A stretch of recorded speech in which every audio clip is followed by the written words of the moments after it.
Gall stone या पित्ताशय की पथरी। आजकल के ज़माने में पित्ताशय की पथरी इतनी कॉमन हो गई है कि जब भी मैं अल्ट्रासाउंड करती हूँ तो मुझे हर रोज़ एक पेशेंट ज़रूर दिखाई देता है पित्त की थैली की पथरी जिनकी हो जाती है। तो आज हम डिस्कस करेंगे इसके क्या लक्षण हैं, ये किस तरह से डायग्नोज होती है और इसका ट्रीटमेंट क्या है।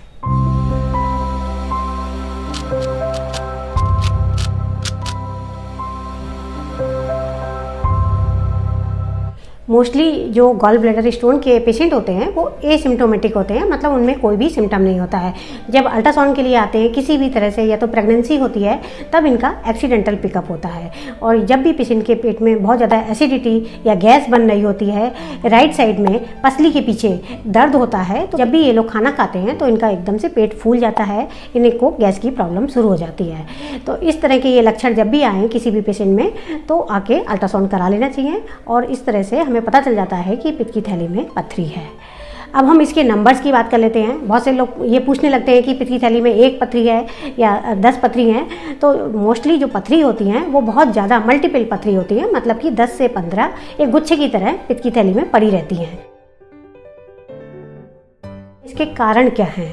तो जो लोग भी बहुत ज़्यादा फैट लेते हैं अपनी डाइट में, वसा की मात्रा ज़्यादा रखते हैं, मोटे होते हैं, उनमें ये अधिक पाई जाती है। एक बुक जब हम लोग पढ़ते थे तो उसमें एक लाइन लिखी होती थी फैट फर्टाइल फीमेल ऑफ 40, मतलब कि जो मोटे पेशेंट होते हैं और जो उनकी प्रेगनेंसी मल्टीपल होती हैं, 3-4 बच्चे होते हैं, और जो 40 साल की आसपास की लेडीज़ होती हैं, उनमें पित्त की थैली की पथरी की समस्या बहुत ज़्यादा कॉमन है।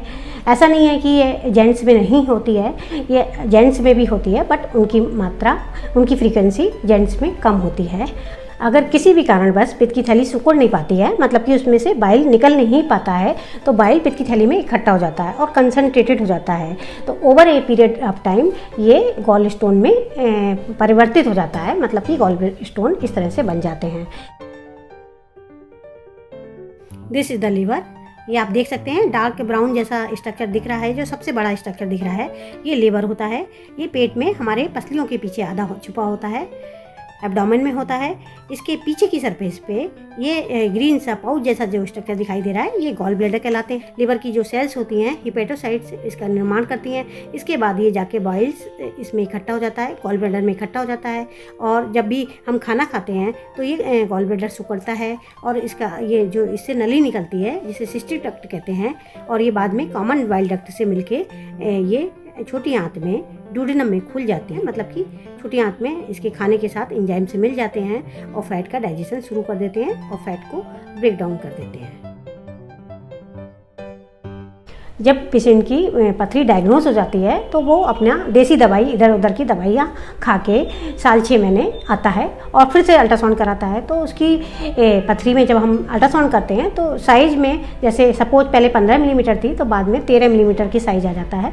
तो वो समझता है कि हमारी पथरी का साइज कम हो गया है, जो हमने दवाई खाई है उसकी वजह से कम हो गया है, परंतु ऐसा नहीं होता है। ये बहुत मिसकंसेप्शन है, मिथ है कि दवाई खाने से पथरी का साइज कम हो जाता है। पथरी जो होती है, जैसे मेरे सामने एक पथरी रखी हुई है, ये बिल्कुल कैल्शियम के प्रेसिपिटेट होते हैं, तो इसको साइज़ को कम करना बहुत ही ज़्यादा मुश्किल है। और जो हम अल्ट्रासाउंड करते हैं, जब मैं ही अल्ट्रासाउंड करती हूँ तो मैं पथरी का साइज़ ये सीधी लाइन में तो होती नहीं है, ये टेढ़ी मेढ़ी इर्रेगुलर सी होती है। तो जब हम इस तरह से पहले साइज़ लेते हैं तो हो सकता है ये 13 मिलीमीटर आ जाए, लेकिन अगर हम इस तरह से ले लेते हैं तो हो सकता है ये 15 मिलीमीटर आ जाता है। तो ये अलग अलग जब हम डायमेंशन में साइज़ लेते हैं तो इसकी वजह से पथरी के साइज में डिफरेंस आ जाता है, लेकिन पथरी कभी साइज में कम नहीं होती है।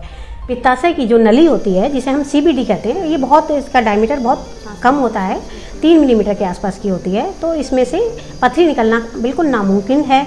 जब मरीज को पता चलता है कितनी पथरी है तो बहुत चिंतित हो जाता है और पूछता है कि इसमें कितनी पथरी हैं, 1 पथरी है, 10 पथरी है, 20 पथरी हैं या बहुत सारी पथरी हैं। तो मैं मरीजों से ये बोलना चाहती हूँ कि इसमें चाहे 1 पथरी हो चाहे 100 पथरी हो, इसका केवल एक ही इलाज है कि पित्त की थैली को निकालना, मतलब कि लैप कोली के ऑपरेशन के द्वारा पित्त की थैली को निकालना। उसमें पित्त की थैली में जितनी भी पथरी हैं उससे कोई भी फ़र्क नहीं पड़ता है, चाहे 10 हो, चाहे सिंगल हो, चाहे 20 हो, उससे कोई भी फ़र्क नहीं पड़ता है। ना तो उनका साइज से फ़र्क पड़ता है, ना ही उनके नंबर से फ़र्क पड़ता है। इसकी कॉम्प्लिकेशन की बात कर लेते हैं। जब भी अगर कभी पित्त की थैली की पथरी उसके नेक पे, उसके मुंह पे फंस जाती है तो वो बाइल को नीचे नहीं आ पाता है, आंतों में नहीं आ पाता है, तो वो गॉल ब्लैडर फूल जाता है, उसमें बहुत सारा पित्त इकट्ठा हो जाता है। उसकी वजह से उसकी दीवार में सूजन आ जाती है, जिसको हम इन्फ्लामेशन कहते हैं, एक्यूट कोलिसिस्टाइटिस कहते हैं। ये एक इमरजेंसी कंडीशन है। इसमें पेशेंट को फीवर, पेन और वोमिटिंग आती है, और अगर ये पथरी पैंक्रियाज की नली में फंस जाती है तो पैंक्रेटाइटिस हो जाती है। ये भी बहुत ज़्यादा पेनफुल कंडीशन है और इसमें इमीडिएट हॉस्पिटलाइजेशन कराना पड़ता है patient. Gall stone are the smaller in size, they can come down along with the bile and can get impacted in the common bile duct, जिसकी वजह से पीलिया हो जाता है, जिसे ऑब्स्ट्रक्टिव जॉन्डिस कहते हैं। अगर पित्त की थैली की पथरी लंबे टाइम तक पड़ी रहती है, सपोज 10 से 20 साल तक पड़ी रहती है, तो कैंसर की भी शिकायत हो सकती है। पहले जो ऑपरेशन होता था उसमें पेट पे लंबा सा चीरा लगाते थे और पित्त की थैली निकालते थे, लेकिन आजकल जो ऑपरेशन होता है उसे दूरबीन से ऑपरेशन करते हैं, जिसे लैप कोली कहते हैं। ये गोल्ड स्टैंडर्ड होता है। इसमें पेट पे 4 छोटे छोटे छेद करे जाते हैं और उसके उन छेदों की मदद से उसमें इंस्ट्रूमेंट डालते हैं और पूरी पित्त की थैली निकाल देते हैं। तो उसमें चाहे 1 पथरी हो, चाहे 10 पथरी हो, चाहे 100 पथरी हो, तो हमें कोई भी फर्क नहीं पड़ेगा कि कितनी पथरी हैं, बस उसमें पूरी की पूरी पित्त की थैली की पथरी निकाल देते हैं। और इसमें ये ऑपरेशन इतना सक्सेसफुल रहता है कि पेशेंट की रिकवरी भी बहुत अच्छी होती है। पेशेंट को अगले दिन हॉस्पिटल से छुट्टी मिल जाती है और 3 से 4 दिन के बाद पेशेंट अपना रूटीन काम कर सकता है। अगर आपको मेरी ये जानकारी अच्छी लगी है तो अपने फ्रेंड्स के साथ शेयर कर लीजिएगा। Thanks for watching. Stay healthy, stay safe.